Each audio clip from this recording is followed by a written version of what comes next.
Good evening. Welcome to the Unprofessional Professional Sports Show, where it can fall apart real quick here. I'm your host, Well, VA. We got James JTrain Martin here, Keith Engel, who's having retirement issues with his setup there, uh, and Bo Crouch. How you fellas doing this evening? Good. good. You. We're Excellent. both back. We're both back. He put professional back in unprofessional tonight. Now I see how it is. Trying to take those digs while I'm gone. Didn't think you'd be watching. Jeez. We try to make it without you and Tip here. It's like we try to make it as unprofessional as we possibly can, but sometimes it doesn't always work that way. Uh, So, folks, in the world of sports that we live in, and yes, we live in the world of sports. Uh, Anybody see this Kawhi Leonard signed a $28 million no show endorsement deal with the Aspiration, a tree hugging plant? I mean, a tree planting company who is currently under federal investigation for fraud. That's good. well, That's awesome. They also received $50 million in funding from the LA Clippers. The agreement was designed to allow the Clippers to circumvent the salary cap, a former Aspiration employee claimed. It's always like the former employees that come back and take digs at the company. This information was presented on Pablo Torre of the Pablo Torre Finds Out, and he found out podcast. The NBA is looking into the matter. The Clippers haven't denied any wrongdoing. Of course.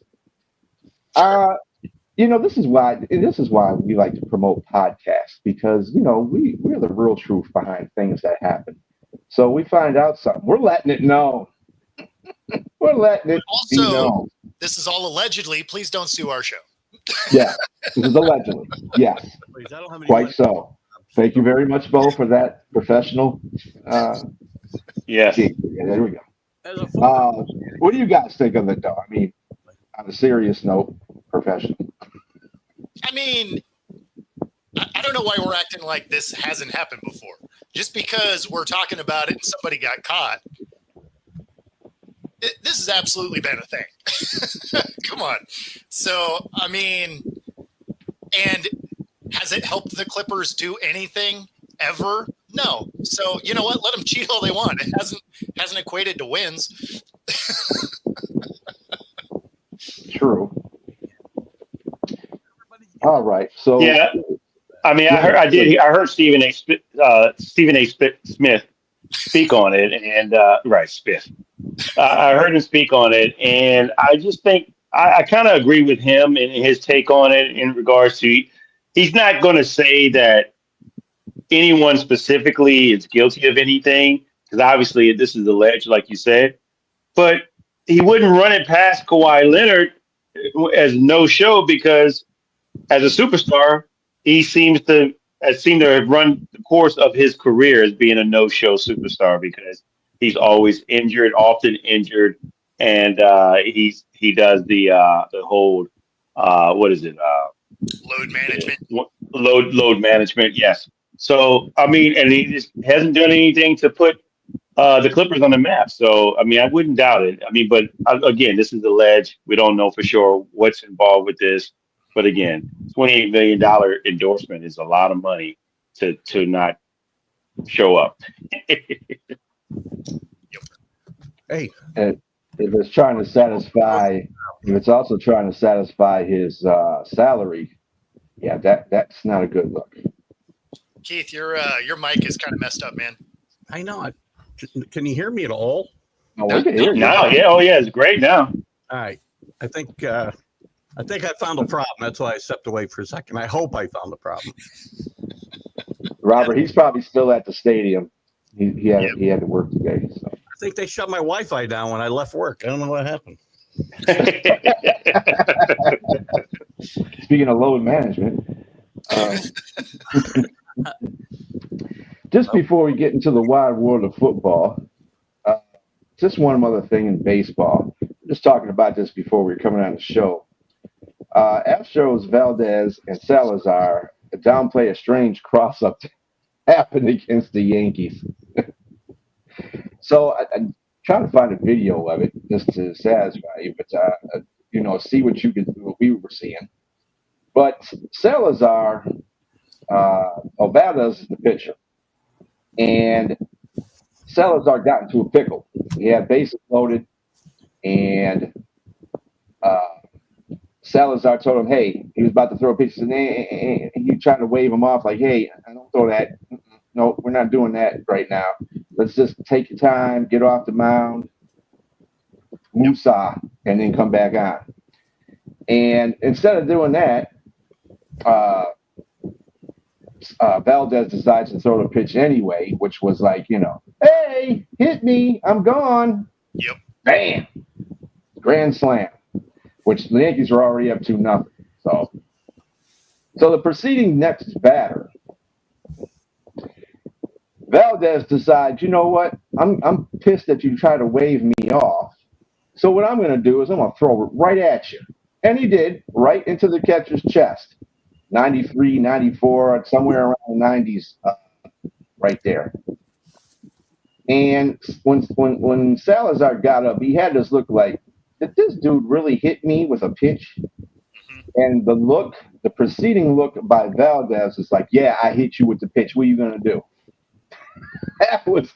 I'm like, wow, this is not cool. And this is probably the way the Astros are going at this point. I'll be surprised if they have first place by the end. Are they still in first place, by the way? Yeah, they're up 3 games on my Mariners because they can't figure out how to win baseball games right now either. So they're actually opening the door to the Rangers. The Rangers are only a game and a half out of the last wild card spot. So the AL West is very interesting. Mm-hmm. Yeah, and as I'm looking right here, the Rangers are only a game and a half out. Yep, Seattle is even. Yeah, they occupy the third and final spot, and then the Astros are up 3 games on them. It's funny because the games that are coming up for those 3 teams, the Astros and the Rangers have 6 games coming up. So that'll be interesting. And then the Mariners play the Astros one more time as well. So as close as all these teams are, you could see this division get shaken up quite a bit over the next 2 weeks. Yeah. The Rangers have got to be the most inconsistent team I think I've watched in a Major League Baseball season ever. They win 8 in a row, they lose 5 in a row, they win 6 in a row, they lose 8 in a row. It's just all season long they've been this way, and they get themselves back in a race, and then they fall back. And the problem is they're hot again, and they've got time to get cold again before the season is over. It's funny, though, because we watched this pattern before, and they won a ring. True. This is true. You can never really count the Rangers out, and they are getting hot at the right time. I mean, they lost yesterday, but that still puts them 8-2 in their last 10. So, I mean, they've been killing it. That's fair. We'll see. The Mariners, conversely, are 4-6, and I think the Astros are 5-5 or 6-5. So, I mean, the Rangers are making ground. And they have the best manager in baseball too, as well. So that's a big factor going down the stretch here, because the manager can steal 1 or 2 games for you down the stretch. That's a huge deal. And, and Bruce Bochy is definitely the best manager in the game. Well, especially if you're looking at a division that is separated by 4 games with almost a month to go. I still like your Mariners, Bo. I still like them. I've been on them all year. I love that pitching staff, and I keep waiting for them to get it together, and they've been up and down a bit as well. Not quite as bad as the Rangers yo-yoing, but every time I kind of blast off, something happens, and they step back. Well, they start to play okay, and then you have a game like day before yesterday with the Rays where they get shelled for 10 runs. And you're just like, did you guys put position players out there and you just were wearing other people's jerseys? Like, what is going on right now? So it's a frustrating watch. We'll put it that way. For sure. All right. Rob, no, Dan won't be one and done. Definitely not. If we dealt with service for a decade, Dan will get more than one shot at this. Yeah, I would say so. Yeah, I think I see Seattle kind of turning it on to get into the playoffs. So I'm not counting. You guys I'm have like way Keith. more faith than I do. I've been a Mariners fan my whole life, so I've seen this movie before. This is like Jason 45 for me. So you're just like, yeah, I've seen this roller coaster. I know there's other ones I can ride, but I only ride this one where I just missed the playoffs. You kind of sound like Tip there. You know, he With the hates Cowboys? to love Yeah. his team. Yeah. Yeah. Hate that you love that team. Absolutely. That is exactly it. I know one thing: the Tigers got to get themselves together. And then Finnegan, our best reliever, he done tweaked a groin. Of course, it doesn't, really affect. Well, yeah, I guess it does affect his pitching if he's stepping back. But I would think. Rob is here in Seattle as well. He's prepping for heartbreak by diving into football. This is what I say all the time, though. I appreciate that the Mariners never make me feel conflicted about what sport I'm going to watch in October. Just so we don't stay too professional, I'd like to point out that groin injuries affect every part of your life. I can tell you right now. There is no doubt. Yes. It is worse. Nothing to be without trifled. getting in too much depth into that one. So, And guys, the 50 is generous.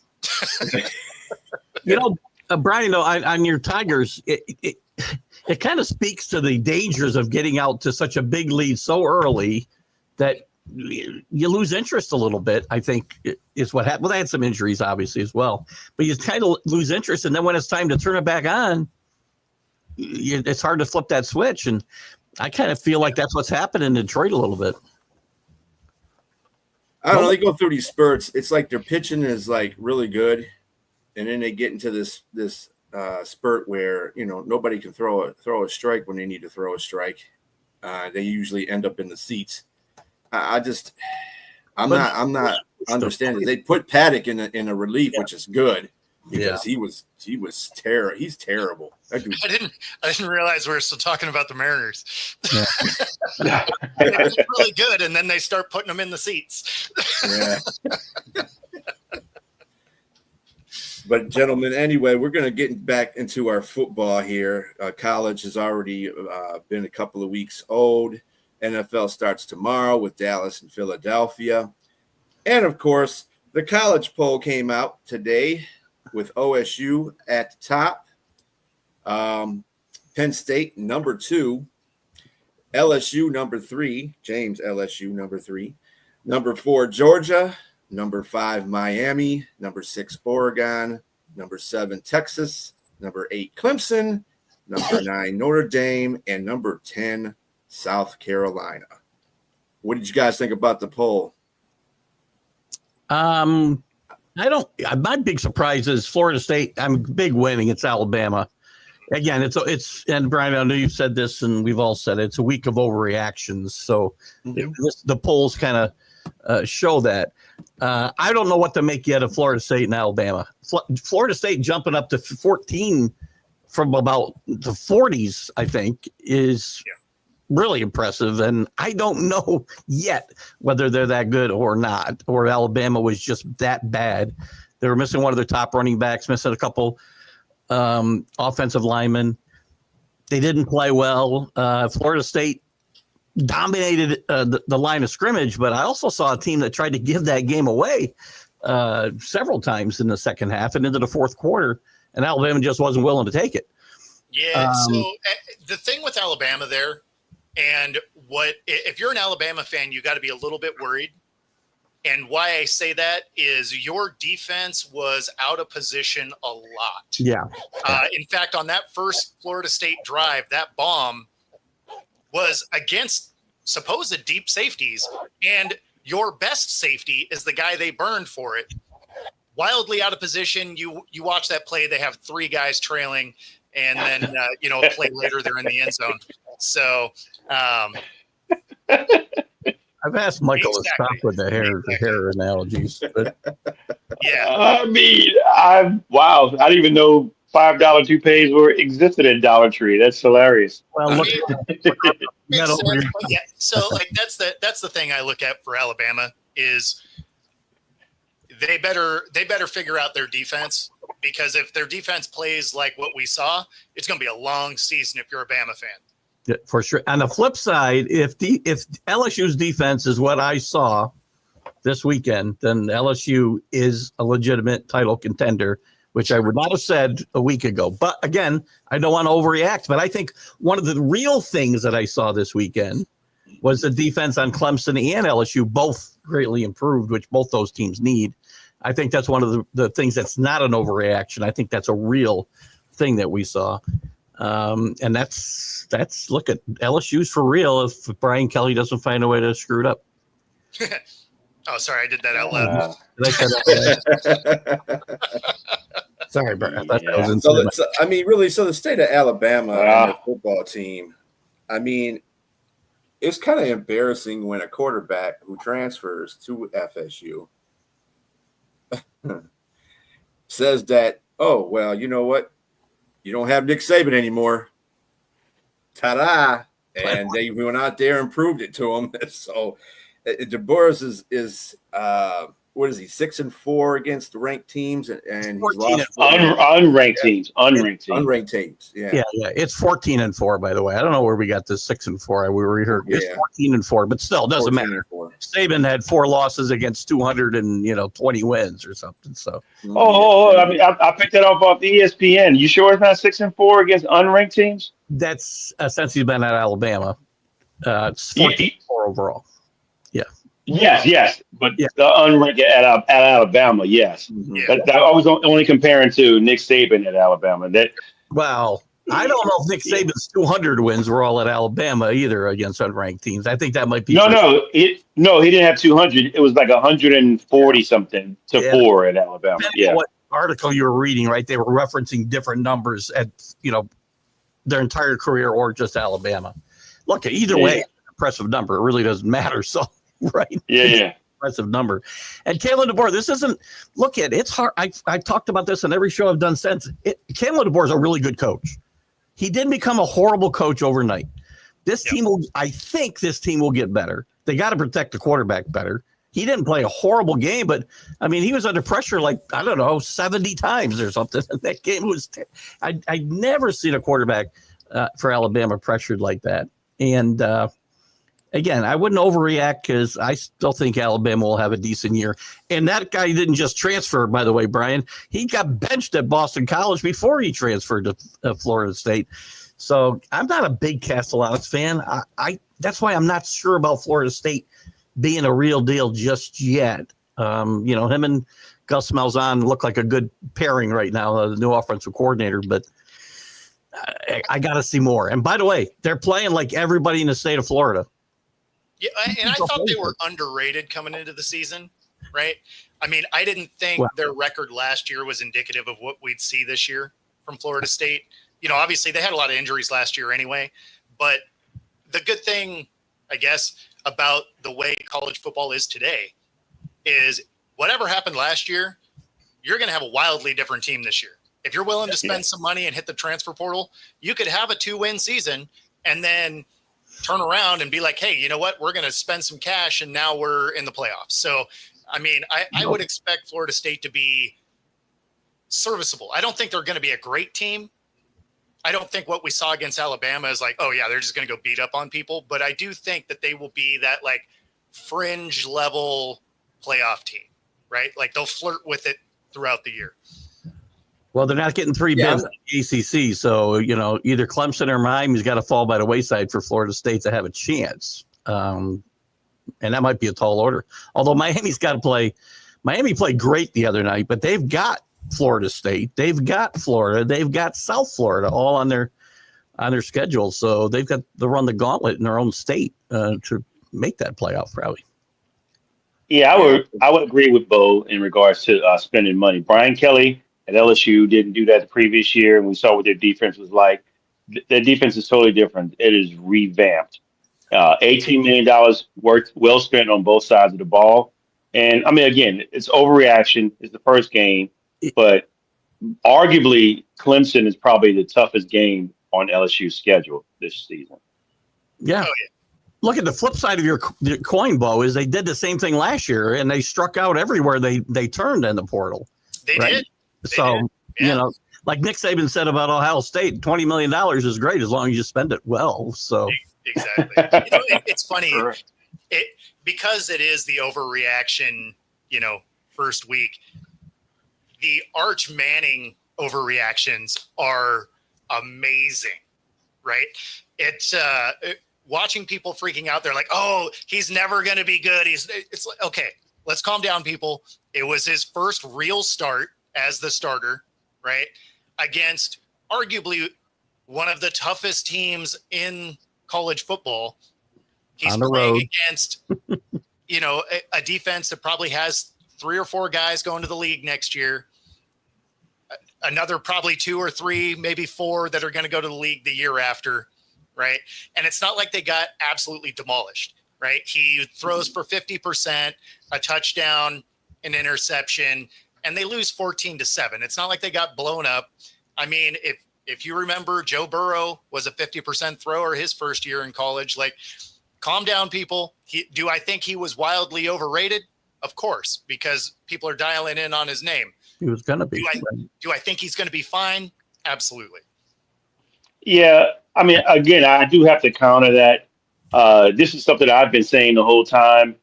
Everyone's been hyping the kid. I mean, because like you said, because of his name.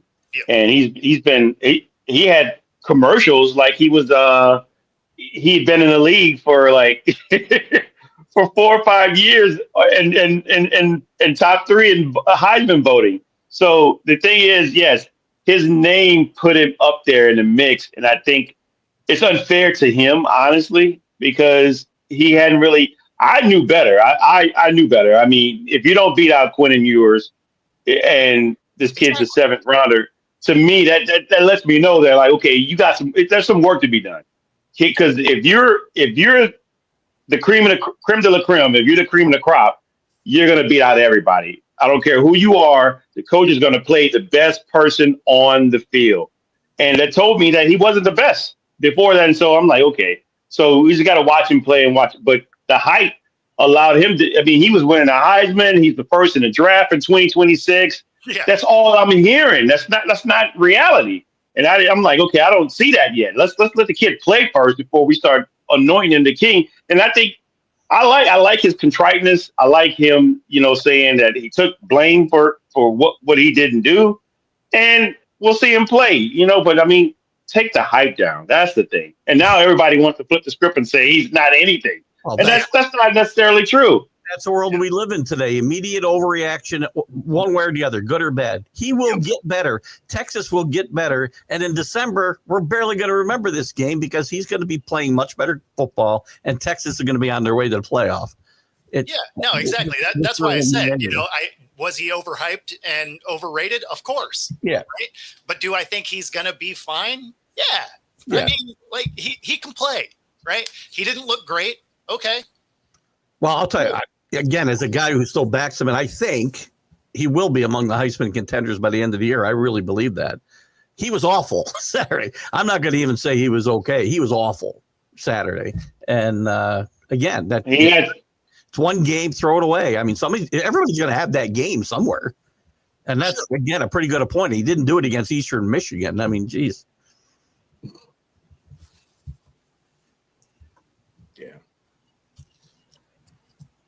Yeah, I'm not saying FSU, going back to the FSU, I'm not saying, they beat Alabama. But I'm not saying FSU was world beaters because they did that. I don't know if the program, Alabama's program has been, I don't know if it's the players, if we're going by what Keith says about DeBoers, then it's not totally him. It's got to be the players he has on that team. Because I understand the head coach is supposed to be the one that coaches them up. But at the same time, in this day and age too, with the players and the way they have their, the way they are as people, I don't know if they don't have their head into the game.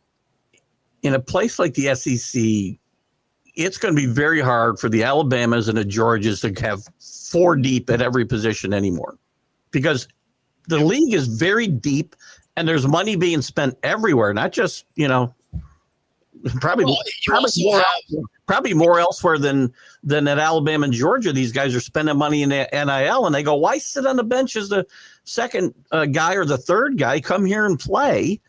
And that's what's happening. That's why the SEC has gotten, and plus you brought in, some really good programs. So these teams are just not going to dominate the way they did in the past. That's just the way football is today. And I'll be honest with you, that's why Nick Saban got out. I can hear him say it's probably the main reason. He dominated when there was no NIL. Yep. He had 5 players at each position lined up that were likely 4 or 5 star players. And he talked them into staying there. They stayed, and that's why they dominated. Right. But when NIL came into play, I don't have to sit here. I can go play somewhere else and be competitive at that. And that changed the game. I mean, that ultimately changed everything in regards to him leaving and making the decision of leaving. And I would say and argue that DeBoer is going to have a really hard time because there's, Nick Saban, like I said, is gone, and he's not going to really get a chance to be great in his own right there because the large shadow that looms over his head is Nick Saban right there, and everybody's going to compare him to him, and that's not fair to DeBoer to do that. But everyone is expecting. It's like you, Keith. You want the Yankees to be great every year. Absolutely. Or you want the Patriots to be great every year, but that can't happen.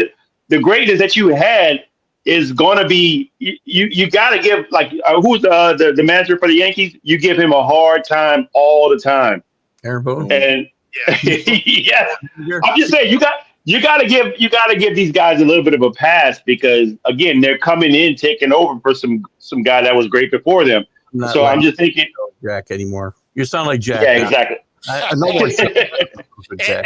Michael there in the comments, that one right there.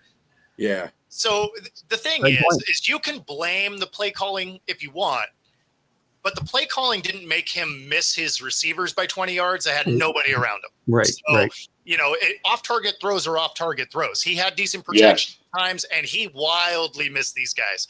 So, I mean, you can blame some of that stuff, but that doesn't pass the eye test very well. I do think to that point, Bo, and we talked a little bit about it Sunday morning, that I do think that he went really vanilla. You're right. It doesn't excuse the mistakes that Arch made by any stretch, but they went really vanilla. And I think they didn't want to show anybody anything because at the end of the day, this game doesn't mean anything to Texas's season. It really doesn't. And Arch didn't get to do what Arch does, which is move around and throw the football. And I think that's the missing element. He's not a pocket passer. He's not Peyton. He's Archie Manning. Arch is his grandfather. He's not one of his uncles. He's not a statue who stands in the pocket and just throws a football. He moves around just like his grandfather. And when he starts doing that, you're going to see a lot more confident play, I think. He does throw a lot better with off-angle arm movement. Yeah. If he's a sidearm thrower. Yeah. Exactly. Which is hard to do from inside the pocket. So very hard. To your point, you do got to be able to move around because he isn't extremely accurate when he has to throw good mechanics, right? If you're looking at true mechanics like Peyton Manning would use, right? That's not his style of play. So he needs that sidearm to be effective. That is hard to do from inside the pocket. I think you're going to see with Sarkisian open up a lot of RPO for him because ultimately what we saw against Ohio State, we definitely saw them rush.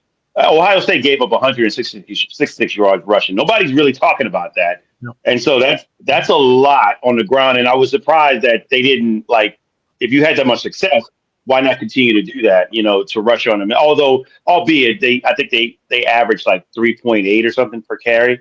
But if you give an RPO to a guy that can actually run the ball, I think they have an opportunity to win that game. And let's not forget, he threw for a touchdown. He did throw a nice touchdown to his tight end or wide receiver. I can't remember what position the kid played, but he'll be all right. I agree.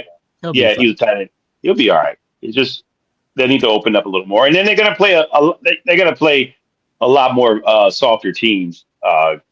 After this, they just played one of the toughest teams they had to play. They're going to get fat here for a couple weeks. Yes.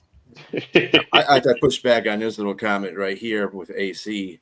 Players are going to develop more in college because they're getting paid. I'm not looking at it like that. These are kids. You giving them money.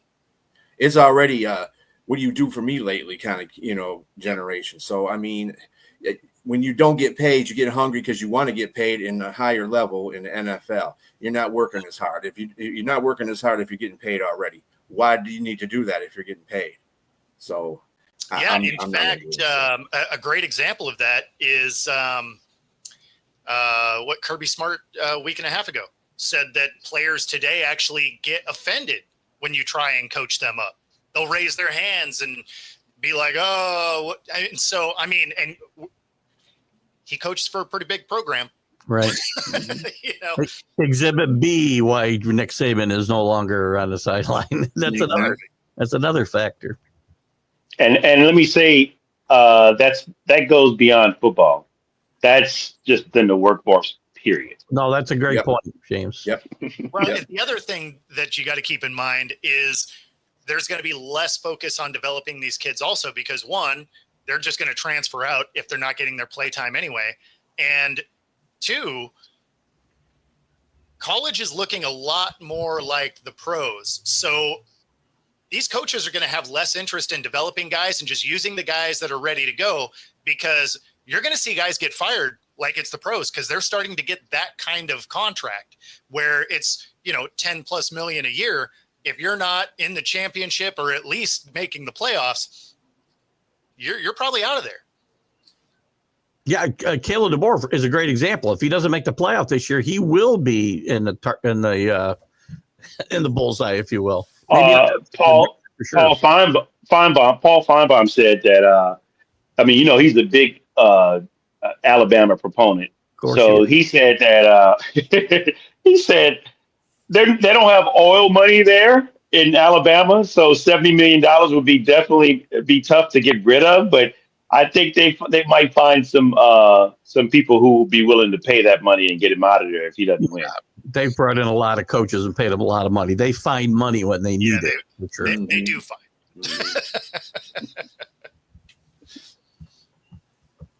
Yeah, the workforce. Yeah, it's a sad time.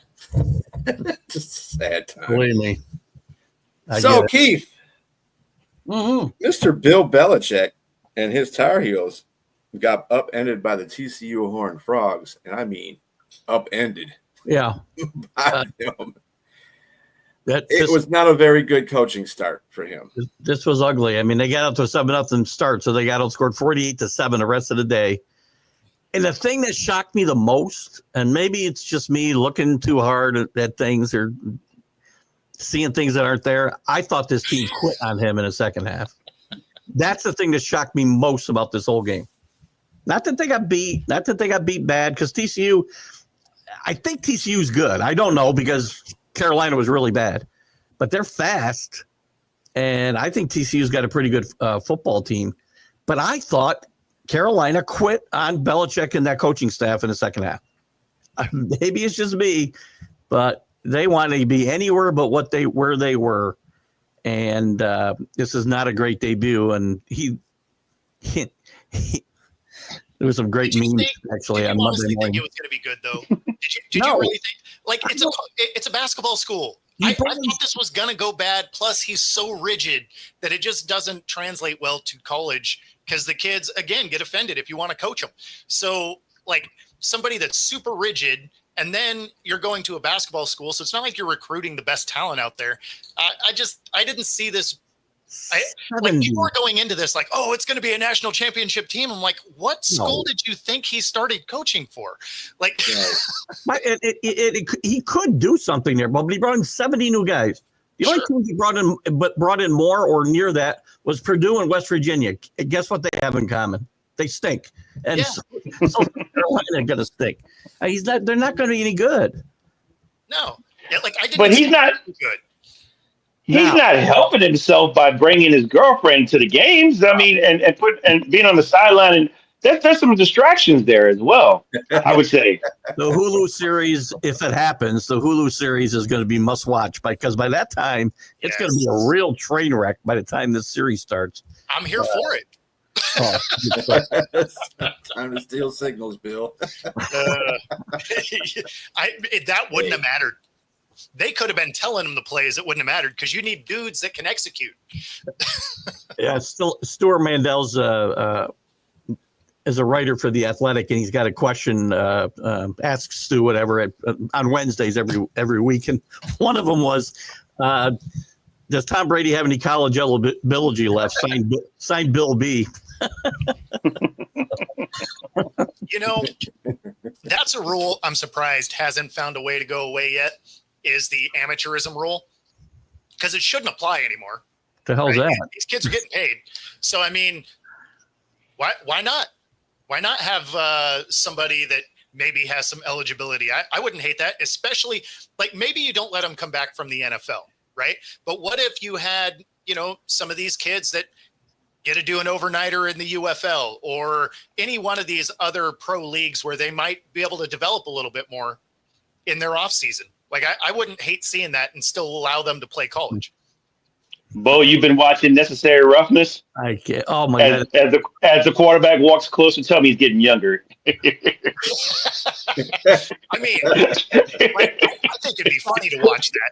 But He had to be 45 years old in that movie, didn't he? For crying out loud! I think he was he might have been like 38 or something. I don't know. Either way, yeah. That was a good movie, actually. I liked it. Great movie.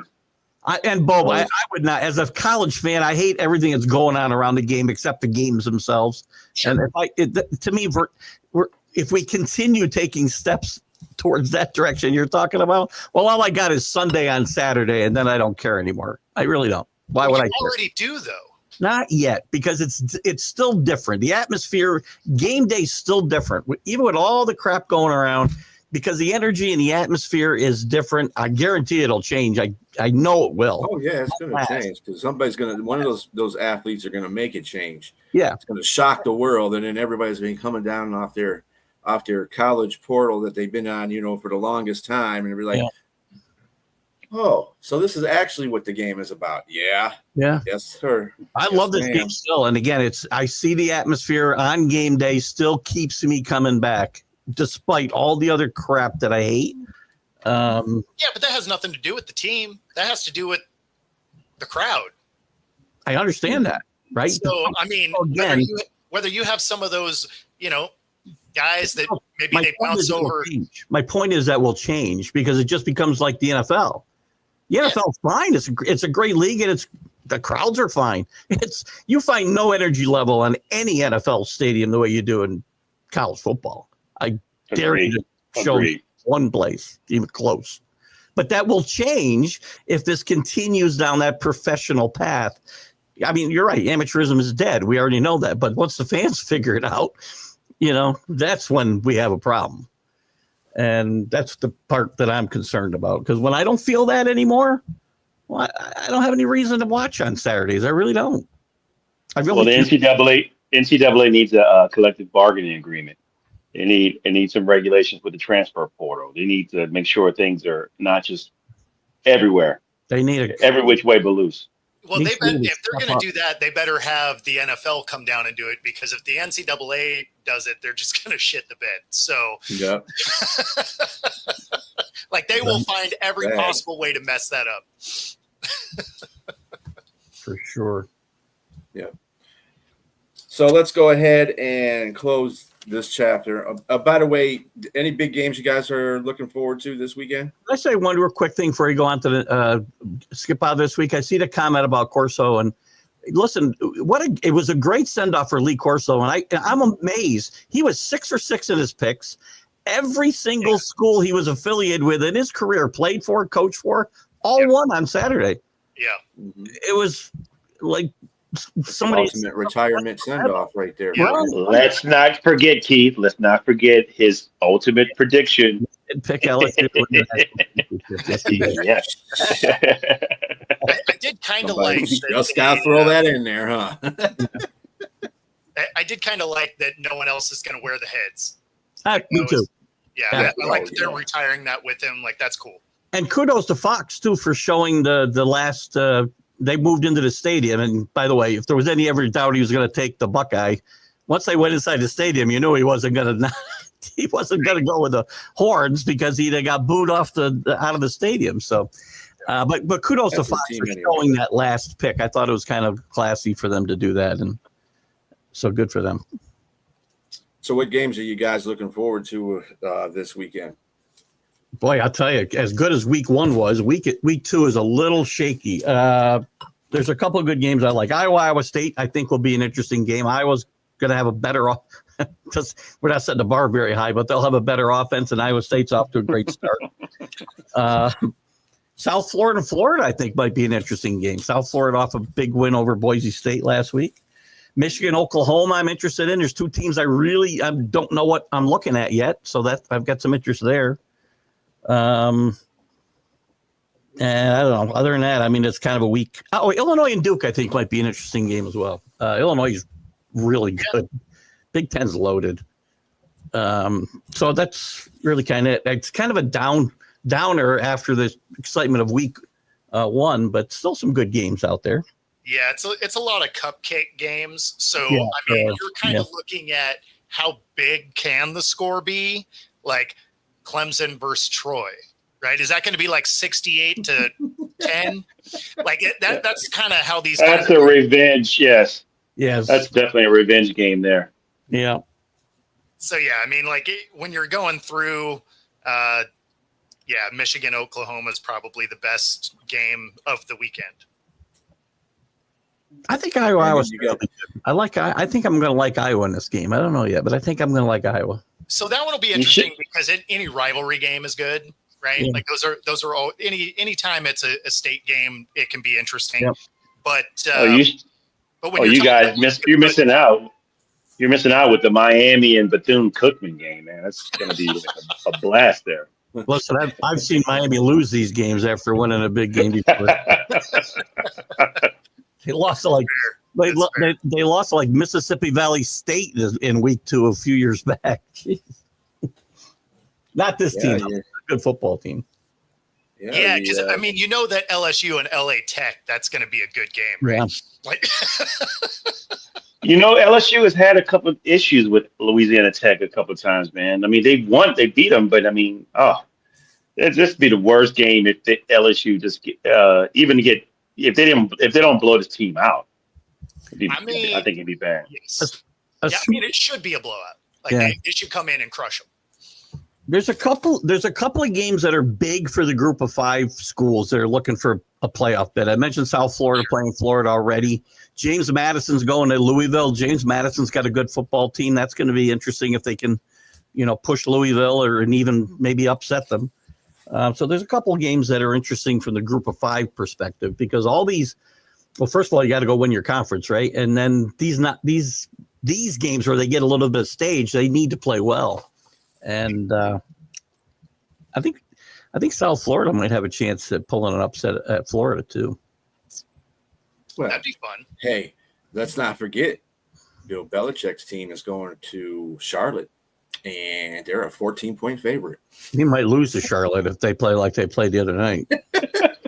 No question. Wow. He might lose his job if they lose to Charlotte. So picture this. If Charlotte beats UNC, are they going to storm the field because it is Bill Belichick? Please, I hope not. That would be the biggest win in Charlotte history, probably, though. Yeah, probably, yeah. Speaking of storming the field, FSU got fined. It's a league. I think it's an ACC rule. Storming the field, you get fined. I'm pretty sure. Yeah, it's pretty hefty fine too. Yeah, well, we know about fines. You can't plant flags on Ohio State's turf anymore either. So. Yeah, it's because that's so demeaning. Good grief. Yeah. Well, so yeah. Go Ohio State. You can't spell soft without OSU. You know what I'm saying? Baker Mayfield, see what you started? That's funny. Okay, so we're going to go into the professional league, which is the NFL. And a couple of signings that happened over the week. Tampa Bay and Luke Godecki agreed to a 4-year, $90 million extension with $50 million guaranteed. Nice. I think that's much deserved by him. That offensive line has slowly gotten better every year. Mm-hmm. And Tristan Wirfs was the catalyst of that. Yeah, I was going to say they have probably the most expensive set of bookends in the league. I mean, twisting and shouting after he got that contract. So Tristan Wirfs definitely has. He got 230 million, 88 guaranteed for 5 years, and this guy just got 90, and he got 50 guaranteed. So I mean, 140 for Tristan Wirfs. So 230 total for both of them. And that's just a lot of money, man. But I'm not gonna. I'm here all for it because they're winning their division the last 2 years, and they're keeping Baker Mayfield upright. So wow. Well, and I mean, they can do that because they're not giving Baker a ton of money, right? Like he has a mid-level contract, so that allows them to throw some money at these other positions, which I like. Right. It's funny because people are like, oh yeah, pay the quarterback. And I get it. Right. But at the same time, there's like a lot of other positions that also have to play that, it's okay to give them some money too. Yeah. Too many teams ignore the offensive line. Right. And your quarterback, you can pay him as much money you want. He can't play from his back or the emergency room. Right. So. Like Michael Penix may be doing, considering that they lost their right tackle for the season. Yeah, that's going to be a big hole to fill for them. Gabe, I can't make a catch all the time, but when I do make a catch, I get a touchdown. Davis resigns with the Bills. Yeah. He'll show up in the playoffs for like 4 touchdowns, right? And yeah, he's a superstar in the playoffs, and he, next year it's like, dude, really? But yeah, two significant signings this week. Tomorrow is the Dallas Michaelis Cowboys against the Super Bowl Eagles. Nobody's giving Dallas a chance, rightly so. Yeah. But at the same time, do they have a chance? Well, you always have a chance, but yes. Especially week one. Especially week one. Especially you always see goofy stuff week one. We're talking about percentages here. Yes, everybody has a percent. One of those teams that gets really slow off the block. They may win a couple, but like last year, they lost to they lost to Atlanta. What was it, week 3? They lost to Atlanta. They had they always have a hard time with Tampa Bay. Tampa Bay always seems to beat them in the beginning of the year. It's Philadelphia. If you catch them at the right time, you could beat them. I think Dallas could do that. I don't think they will, unfortunately. So I look at this one as the Eagles win, but they don't cover, right? Because the line is 8.5. And I think it's going to be closer than that because the Cowboys have this thing circled on their calendar. So they're going to come out. They're going to play them tough. Everybody's healthy. I mean, it could go that way, but I don't think it's going to be quite that. I think it's going to be one of those 7-point games. And then you're going to see Dallas fall apart the following week. Like this is going to be their Super Bowl circled. And then Dallas is going to be average. Like they're going to be playing for the 3rd spot in their division.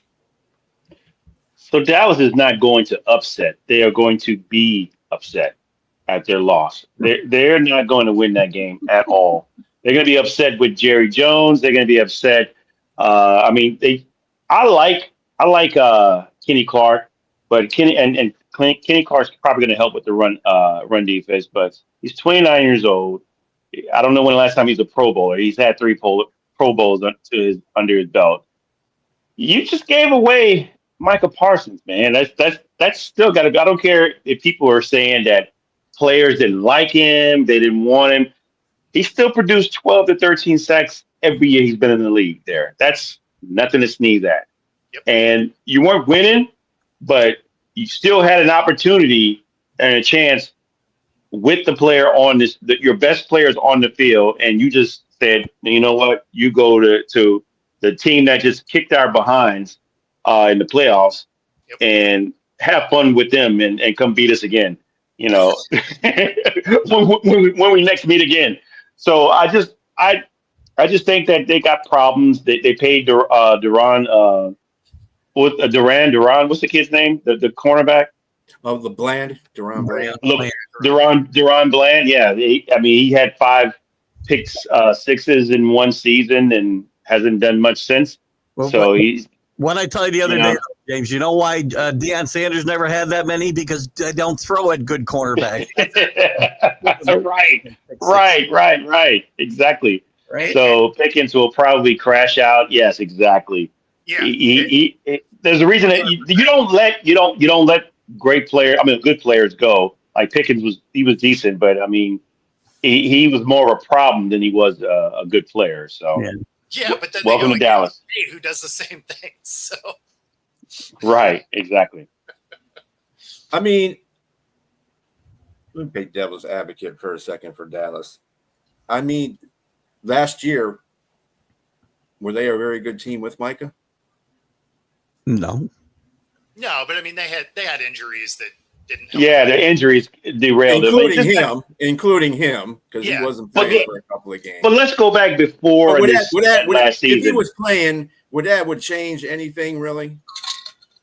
Yeah, they probably would have had a win or two more if they would have actually had all their guys on the field. Because I mean they lost. So if they had all their guys, I bet they win a couple more games. The team's won 12 games. We can use the injury excuse. Yes, exactly, Keith. Say that again, Keith. A lot of defense, and they still managed to be 15-2. This team won 12 games 3 straight years before last year. It's not a football team. There's still some talent there. Yeah, the Wales last year, and if you're not gonna cite injuries, then you would have said that Stafford's done because his whole offensive line got hurt 3 years ago and they looked terrible. And then he got hurt. I mean, injuries are part of it. And so it does affect your win total. So injuries are like I said, it depends on how you look at the injury. Just remember something. The majority of the Lions defense we had people, we were yelling out at the street for Bob to come play because we didn't have anybody to fix, you know what I'm saying? And he still managed to lose your quarterback.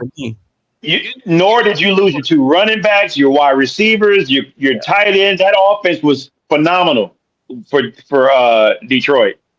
But Dallas, they lost their quarterback. Yes, and that's why you didn't go to one. You're right. That's right. I agree. Exactly. Yes. But with that said, you still hit the playoffs. You still made it. I got to say, B, I don't like the position that you're taking because you're making me defend Dallas and it tastes gross. This is Tip's part of the show. Right. Yes, where is I was going to say, where's Tip when you need him for this segment? Every show needs somebody to shovel this stuff. Needs a tip. But no, I mean, at the end of the day, where their specific injuries were. I mean, anytime you lose your quarterback, I don't care how good your team is, you're not going to do a lot. Like the Eagles were that random one-off where Foles goes and wins a ring. But by and large, your quarterback goes down. Good things don't generally happen. I'm sorry. I'm reading about that's true. Zeke Elliott there. I don't know. I mean, where it depends. Again, looking at it from Old Man Jones' perspective, okay. I mean, he has a point if he's trying to make one. They have young pass rushers, but they don't really have anybody to solidify that middle, and that's basically because people were running all over Dallas last year. I mean, all over, even with Micah playing. So it's. I mean, you can kind of see where he's coming from in a point. He did get 2 first-round picks for that, and that's it. I was just going to come in and say that's it. Right. I mean, you had other players that like the guy with Chicago. I forgot his name. He played for the Chargers too as well. The edge rusher. What's the guy? Khalil Mack. Yeah. 3 first rounders. I mean, some other teams got 3 first rounders. Matthew Stafford, 3 first rounders. They only got 2, and I just think he got robbed. He just let. I disagree with him getting robbed. What happened is himself by waiting. Like if he'd have done this before the draft, he'd have got 3 first-rounders, or at least like 2 firsts, maybe 2 seconds or something, right? Like it would have been that type of trade. But because they let this relationship fester into something terrible and then do it publicly, everybody knew you had to get rid of him, because even if you signed him at this point, it was going to be such a toxic relationship that like it wasn't really going to work. You had to get rid of him. And anytime anybody sees that, you always get less, because they're like, look, low ball. go Fair. ahead, keep him. Best of luck. And they're like, yeah, never mind. You know what? 2-1s that's great. Let's do that. Of all. You know, I do think people undermine it. I think it's just like with the Packer fans. They're just, oh my God, we're going to the Super Bowl. Dude, pump your brakes, dude. Okay. You traded one deficiency for another one. That's all you did. So your pass rush might have got a whole lot better, but your middle of the line didn't get better, and you got a rookie in there on top of it. That's Mike has already taken an epidural this week before the first game of the year. Did the Packers do some research on him or no? That's what I'm saying. Who's got the over under on whose back goes out first, Stafford or Micah's? What's the over under on that? Hey, and Stafford's does. The Hawks have a chance to take this division, though. Yeah, you're right. There you go. Everybody. I think we mentioned that the Cardinals might be pretty decent as well. Yeah, you know, so if you look at the roster, yes. But then you're like, oh, but except it's the Cardinals. And so then you're like, Well, it's kind of like the same thing our division does with us, you know. Oh, it's the Lions. Yeah. But anyway, we showed him though. Anyway. Mean, to be fair, for like 100 years, they were right. Yeah. Yeah. Point well taken. Well deserved. Yes, I can say that. Yikes. So just a little bit on everybody's teams up in here. James, your Saints actually play those Cardinals this week. Yes. What are you looking for in that game, and what's the prediction for you? Well, I'm looking for an exit out the building without putting a bag over my head. And so what's playing? But I think Spencer Rattler. If the offensive line can hold up, I love our first pick with Kelvin Banks. He's been great. And I think he's going to hold up. But if we can hold up and have no injury free, that's the thing. Just no injuries. I mean, last year we were obliterated with injuries, just like your defense. Our whole team was. So. But I think the Saints might have an opportunity to win here. I like Kellen Moore, and I like what he's bringing to our team. But it might be a tight game. But it's a coin flip.